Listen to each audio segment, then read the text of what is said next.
Hello friends, अब हम लोग कोऑपरेटिव सोसाइटी के 6th यूनिट पे आते हैं जिसका नाम है प्रोस्पैरिटी थ्रू कोऑपरेटिव, सहकार से समृद्धि।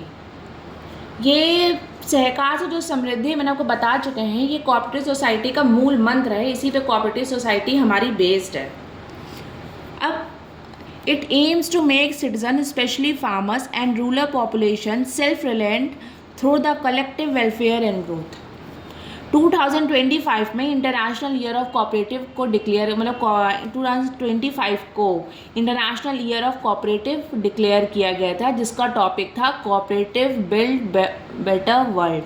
क्योंकि अगर आप मतलब ये कहते हैं ना कि अगर पैसे हैं तो सब काम हो जाता है, लेकिन जिस दिन पैसे नहीं होते हैं उस दिन इंसान को कीमत पता चलती है कि पैसों की, चीज़ों की, सबकी पता चलती है।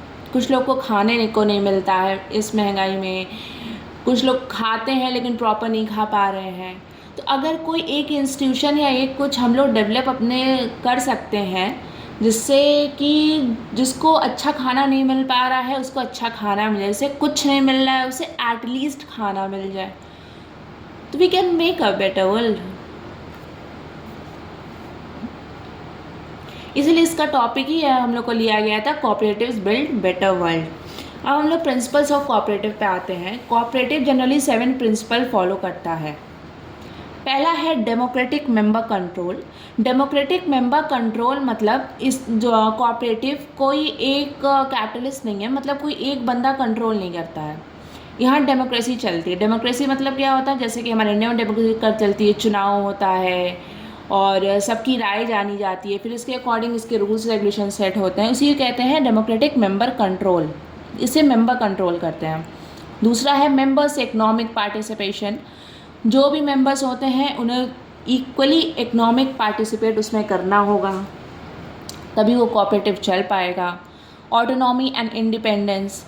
हर एक बंदे की अपनी ऑटोनॉमी और इंडिपेंडेंस होता है कि वो अपनी बातें रख सकता है। ज़रूरी नहीं है कि एक रूल्स रेगुलेशन बन जाए तो उसको फॉलो ही करना है, उसको अपनी बात रख के उसमें सुझाव हम लोग ऐड कर सकते हैं। चौथा, education, training and information. Cooperatives का जो प्रिंसिपल होता है जो कोऑपरेटिव्स होते हैं वो ये करते हैं कि प्रॉपर एजुकेशन और ट्रेनिंग और इंफॉर्मेशन हर एक बंदे के पास होनी चाहिए। ठीक है। हमारा 5th पॉइंट है कोऑपरेशन अमॉन्ग कोऑपरेटिव्स। भाई ये तो सबसे इम्पॉर्टेंट है, क्योंकि हम लोग को भी बगल वाग कहीं कभी हम लोग को भी घर पे चीनी ख़त्म हो जाती है तो बगल वाले से हम चीनी मांग सकते हैं। तो जो डिफरेंट कोऑपरेटिव्स होते हैं अंडर स्टेट, अंडर नेशन, उसमें कोऑपरेशन बहुत ज़रूरी है। 6th पॉइंट हमारा कंसर्न फॉर द कम्युनिटी। भाई जिस घर में रहेंगे उस घर के लिए चिंता तो रहेगी। और लास्ट है voluntary and open membership. Cooperative membership के लिए हमेशा खुला है, आप चाहिए यहाँ पे आइए, पार्टिसिपेट करिए। एक तरह से कह सकते हैं कि जीवन में अच्छा काम करिए। हम लोग स्ट्रक्चर ऑफ कोऑपरेटिव सोसाइटी देखते हैं। इसमें 3 स्ट्रक्चर में हम बांट सकते हैं। एक है जनरल बॉडी, दूसरा है मैनेजमेंट कमेटी और बोर्ड ऑफ डायरेक्टर्स, और तीसरा है एग्जीक्यूटिव ऑफिसर्स। मेनली इसका वर्बल मीनिंग आप सब लोग जानते हैं और वही मीनिंग यहाँ पे भी अप्लाई होगा। ठीक है। अब हम लोग थोड़े इसके एलिमेंट्स देखते हैं, कोर स्ट्रक्चरल एलिमेंट्स, जिसमें का पहला है 1 मेंबर 1 वोट। एक मेंबर के पास 1 वोट है। डेमोक्रेटिक इलेक्शंस होते हैं, जैसे उन्होंने प्रिंसिपल में हम लोग ने देखा था डेमोक्रेटिक मेंबर कंट्रोल, तो डेमोक्रेटिक इलेक्शंस होते हैं। स्टैचुटरी ऑडिट्स होते हैं। स्टैचुटरी ऑडिट्स मतलब कि पैसा जो वहाँ पे इकोनॉमिक पार्टिसिपेशन किया जा रहा है, जो पैसा लिया जा रहा है वो प्रॉपर यूज़ हो रहा है, कहाँ हो रहा है, कहाँ नहीं हो रहा है, ये करते हैं। और लास्ट है बाईलॉज। आप कोई भी सोसाइटी या हमारा घर ही के क्यों ना हो, वहाँ पे एक set functions of rules and regulation रहते हैं जिनसे हम लोग को फॉलो करना पड़ता है। ठीक है। अब बहुत सारे क्वेश्चंस आते हैं टाइप्स ऑफ कोऑपरेटिव में। डिफरेंट टाइप्स ऑफ कोऑपरेटिव्स होते हैं। चलिए हम लोग एक बार वो भी पढ़ लेते हैं।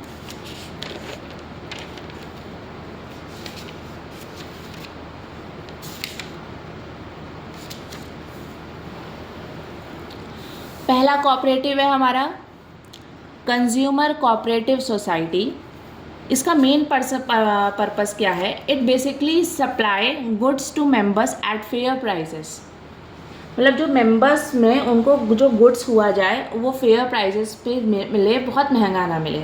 इसको एग्जांपल हम लोग अपना बाज़ार से एग्जांपल ले सकते हैं। दूसरा है producer cooperative society, assist producer with collective marketing and sales. Producer cooperative society का एग्जांपल अमूल है। अमूल की फ्रेंचाइजी हम लोग लेते हैं तो एक तरह से हम लोग फिर प्रोड्यूसर हुए। जिस एरिया में हम लोग उसकी फ्रेंचाइजी खोलते हैं उस एरिया के हम लोग क्या कहते हैं, प्रोड्यूसर हो गए। आप अपने आसपास देखिएगा, आपको बहुत से कोऑपरेटिव सोसाइटी मिलेंगे और आप उससे लिंक करके पढ़ सकते हैं। तीसरा है credit cooperative society, provide loan facilities at reasonable rate. ये कोऑपरेटिव बैंक्स जो होते हैं, सहकारी क्या कहते हैं बैंक, ये सब होते हैं। चौथा है housing cooperative, provide affordable housing to members, army welfare housing. और कोऑपरेटिव हाउसिंग तो बहुत आपने सुना होगा, बहुत कह सकते हैं कि कम दामों में जो हाउसिंग बन रहे हैं, कोई बहुत सारी योजनाएं चलती हैं जिसमें फ्लैट्स और घर बहुत कम दामों पे मिलते हैं। वो एक तरह से कोऑपरेटिव सोसाइटी की ही देन है। लास्ट है marketing cooperative society, collect and cell products for the best prices. For example IFFCO. IFFCO क्या करता है? फर्टिलाइज़र्स क्या कहते हैं सप्लाई करता है, और सबसे बड़ा इंडिया का फर्टिलाइज़र सप्लाई है इफ़को। ओके, ये हमारे टाइप्स ऑफ कोऑपरेटिव सोसाइटी थे। इन्हें आप पॉज करके लिख लीजिएगा क्योंकि ये बहुत इंपॉर्टेंट है, इससे बहुत सारे क्वेश्चंस बनते हैं। तो प्रॉस्पेरिटी थ्रू कोऑपरेटिव में इतना ही। आशा करेंगे कि आपको अच्छा लगा। बताइए कमेंट में ज़रूर। और कुछ टॉपिक्स या कोई पॉइंट जो रह जा रहा है प्लीज़ मुझे एक बार कमेंट करके याद दिला दीजिएगा। और मैं इस जो पढ़ाती हूँ उसका मैं एक PDF फाइल डिस्क्रिप्शन में अटैच कर दूँगी। Thank you.